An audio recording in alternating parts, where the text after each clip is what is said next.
കർത്താവായിരിക്കുന്ന യേശുക്രിസ്തുവിൻ്റെ നാമം ഇന്ന് പ്രഭാതത്തിൽ വാഴ്ത്തപ്പെടുമാറാകട്ടെ. ആത്മീയ ചിന്തകളിലേക്ക് എല്ലാ പ്രിയപ്പെട്ടവരെയും സ്വാഗതം ചെയ്തുകൊള്ളുന്നു. വെളിപ്പാട് പുസ്തകം 1-ാം അധ്യായം 9-ാം വാക്യം, അതിൻ്റെ അവസാന ഭാഗം. ദൈവവചനവും യേശുവിൻ്റെ സാക്ഷ്യ നിമിത്തം പത്മോസ് എന്ന് പറയുന്ന ദ്വീപിൽ ആയിരുന്നു. കർത്താവിൻ്റെ പ്രിയ ശിഷ്യനായിരുന്ന ഈ യോഹന്നാൻ പത്മോസ് എന്ന് പറയുന്ന ദ്വീപിൽ ദൈവവചനവും യേശുവിൻ്റെ സാക്ഷ്യ നിമിത്തം നാടുകടത്തപ്പെട്ട് അവനവിടെ പാർക്കുകയാണ്. ആരാൽ നാടുകടത്തപ്പെട്ടു എന്ന് നമ്മൾ പഠിക്കുമ്പോൾ, മർക്കോസിൻ്റെ മാളിക മുറിയിൽ കാത്തിരുന്ന ആത്മാവിനെ പ്രാപിച്ചെടുത്ത യോഹന്നാൻ ഉൾപ്പെടെയുള്ളവർ വിവിധ ദേശങ്ങളിലേക്ക് ദൈവവചനത്തിൻ്റെ ദൂതറിയിക്കുവാൻ കടന്നുപോയി. റോമിൽ അല്ലെങ്കിൽ റോമ ഗവൺമെൻറ് കീഴിൽ അതിശക്തമായിട്ട് ദൈവാത്മ നിറവിൽ ദൈവജനം പ്രസംഗിച്ച യോഹന്നാനെ അന്ന് ഭരിച്ചിരുന്ന ഡൊമീഷ്യൻ തൻ്റെ കിങ്കരന്മാരെ പറഞ്ഞയച്ച് പിടിച്ചുകൊണ്ട് തൻ്റെ മുമ്പിൽ കൊണ്ടുവന്നു. യോഹന്നാനോട് ദൈവവചനത്തെ ഉപേക്ഷിക്കണമെന്ന ഡൊമീഷ്യൻ വെളിപ്പെടുത്തിയെങ്കിലും ദൈവവചനത്തെ ഉപേക്ഷിക്കുവാൻ യോഹന്നാൻ തയ്യാറായില്ല. ചരിത്രത്തിൽ രേഖപ്പെടുത്തിയിരിക്കുന്നത് ഈ യോഹന്നാനെ തിളച്ചുമറിയുന്ന എണ്ണയിൽ വലിച്ചെറിഞ്ഞു. എണ്ണയിൽ വീണ യോഹന്നാൻ വെന്ത് പുറത്തു വരുന്ന കാഴ്ച കാണുവാൻ ഇമകളടയ്ക്കാതെ നോക്കി നിന്ന ഡൊമീഷ്യൻ കണ്ടത് തിളച്ചുമറിയുന്ന എണ്ണയിൽ പച്ചവെള്ളത്തിൽ നിൽക്കുന്ന ലാഘവത്തോടെ നൃത്തം ചെയ്ത് ദൈവത്തെ ആരാധിക്കുന്ന യോഹന്നാനെയാണ്.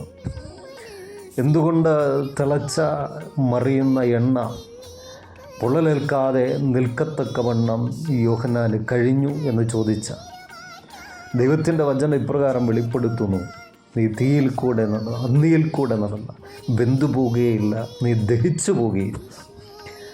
അപ്പോൾ തീ കൊണ്ട് തിളച്ചു മറിയുന്ന എണ്ണയിൽ വീണിട്ടും വെന്തു പോകാതിരുന്നതിൻ്റെ രഹസ്യം, തീ കൊണ്ട് മറുപടി തരുന്ന നിമയ രഥങ്ങളിറക്കി തൻ്റെ ഭക്തനെ തന്നിലേക്ക് ചേർക്കുന്ന, തീ കൊണ്ട് വേലി കെട്ടി തൻ്റെ ഭക്തനെ സൂക്ഷിക്കുന്ന ദൈവസാന്നിധ്യം തിളച്ചു മറിയുന്ന എണ്ണയിൽ ഇറങ്ങിയപ്പോൾ അത് പച്ചവെള്ളത്തിന് തുല്യമായി തീർന്നു. അവിടെ നിന്നുകൊണ്ട് യോഹന്നാൻ ദൈവത്തെ നൃത്തം ചെയ്ത് ആരാധിച്ചു. അങ്ങനെ യോഹന്നാനെ തകർക്കുവാൻ കഴിയാതെ വന്നപ്പോൾ ഏഷ്യ മൈനർ, ഈജിയൻ കടലിൻ്റെ ഒരു ഭാഗമായ പാറക്കെട്ടുകൾ കൊണ്ട് നിറയപ്പെട്ട പത്മോസ് എന്ന് പറയുന്ന ദ്വീപിലേക്ക് അവനെ നാട്ടുകടത്തി. ആ ദ്വീപെന്ന് പറയുന്നത് അവന് മുമ്പ് നാട്ടുകടത്തപ്പെട്ട അനേകരുടെ ശവശരീരങ്ങൾ ചിഹ്നഭിന്നമായി കിടപ്പുണ്ട്. കാറ്റടിക്കുമ്പോൾ അതിൽ നിന്ന് ഉയരുന്ന ദുർഗന്ധത്തിൻ്റെ നടുവിൽ യോഹന്നാൻ തനിച്ചു പാർക്കുകയാണ്. ഇരുട്ട് ദ്വീപിനെ മൂടുമ്പോൾ ഇരുട്ടിൽ മറഞ്ഞതിനെ ഭയപ്പെടുത്തുന്ന ശ്രവിക്കുന്ന വന്യമൃഗങ്ങളുണ്ട്, വിഷസർപ്പങ്ങളുണ്ട്. തനിക്ക് ചുറ്റും വട്ടമിട്ട് പറക്കുന്ന കഴുകന്മാരുണ്ട്. തൻ്റെ മരണം കാത്ത് വട്ടമിട്ട് പറക്കുന്ന കഴുകന്മാർ. പാറക്കെട്ടിലേക്ക് ആഞ്ഞടിക്കുന്ന, ഭീതി ഉളവാക്കുന്ന, ഭയപ്പെടുത്തുന്ന തിരമാലകളുടെ ശബ്ദ കോലാഹലങ്ങളുടെ നടുവിലും യോഹന്നാൻ ആ ദ്വീപിൽ ഏകനായി പാർക്കുകയാണ്. പ്രിയമുള്ളവരെ, തിളച്ചുമറിയുന്ന എണ്ണയുടെ പ്രതികൂലങ്ങൾ, നാടുകടത്തപ്പെട്ട ഭീതി ഉളവാക്കുന്ന, ഭയപ്പെടുത്തുന്ന ഈ ദ്വീപിൻ്റെ നടുവിലും ഈ യോഹന്നാൻ ഭയം കൂടാതെ പാർക്കത്തക്കവണ്ണം ദൈവസാന്നിധ്യം അവനു വേണ്ടി ഇറങ്ങി വന്നു.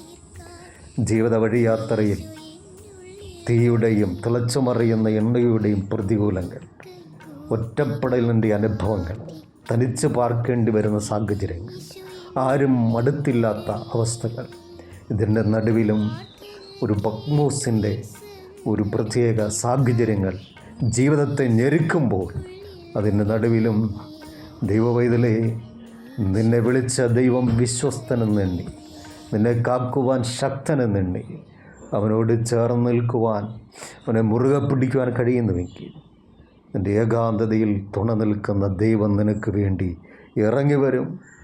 ആ കർത്താവ് പകൽക്കാലം നമ്മളെ നടത്തട്ടെ. യേശുവിൻ്റെ നാമത്തിൽ തന്നെ. ആമേൻ.